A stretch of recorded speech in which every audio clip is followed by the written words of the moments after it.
بسم اللہ الرحمن الرحیم۔ حضرات گرامی، چور سب لوگ واقف ہیں، چور کسے کہتے ہیں؟ بدترین چور کون سا ہے؟ حدیث میں آتا ہے کہ بدترین چور وہ ہے جو نماز میں چوری کرے۔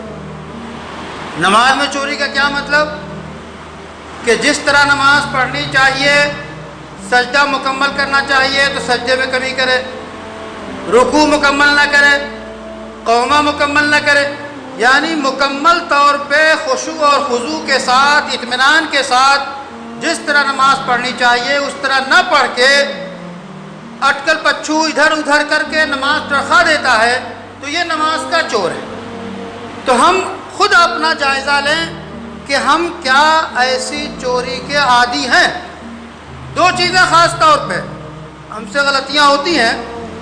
ایک کا نام ہے قومہ، یعنی جب رکوع سے آپ کھڑے ہوتے ہیں تو ضروری ہے کہ سیدھے کھڑے ہو جائیں، اطمینان سے کھڑے ہونے کے بعد پھر سجدہ کریں۔ یہ جو بیچ کا عمل ہے اس کو قومہ کہتے ہیں، یہ واجب ہے۔ اگر آپ نے رکوع سے اٹھتے اور سیدھے سجدے میں چلے گئے، قومہ نہیں کیا تو واجب ادا نہیں ہوا، نماز نہیں ہوگی۔ اسی طرح دو سجدوں کے درمیان ہم بیٹھتے ہیں، اس کو جلسہ کہتے ہیں۔ اس میں بھی ہم غلطی کرتے ہیں کہ ایک سجدے کے بعد ذرا سا اٹھے اور سجدے میں چلے گئے دوسرے، تو جب تک اطمینان سے بیٹھ نہ جائیں اس وقت تک جلسہ یعنی بیٹھنا نہیں ہوگا، اور وہ بیٹھنا بھی واجب ہے۔ اس لیے ان دو چیزوں میں خاص طور پہ ہم غلطی کرتے ہیں۔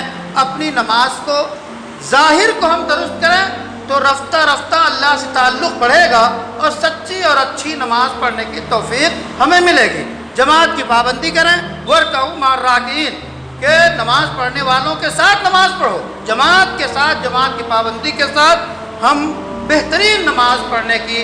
اور ایک بات سن لیجئے، دنیا میں ساری چیزیں ایسی ہیں کہ ترقی کے ایک حد ہے، 100 تک پہنچ گیا اس کے بعد نہیں، لیکن نماز ایسی چیز ہے کہ دنیا کا بڑے سے بڑا ولی یہ دعویٰ نہیں کر سکتا کہ آخری مقام پہ پہنچ گیا۔ اس میں اتنے درجات ہیں کہ آپ بہتر نماز بناتے رہیے اور ترقی کرتے رہیے، چونکہ اللہ کے قرب کی کوئی حد نہیں ہے۔ سجدہ کرو اور اللہ سے قرب حاصل کرو، تو سجدے کے ذریعہ، نماز کے ذریعہ قرب الہی حاصل کیا جاتا ہے، اس کی کوئی حد نہیں۔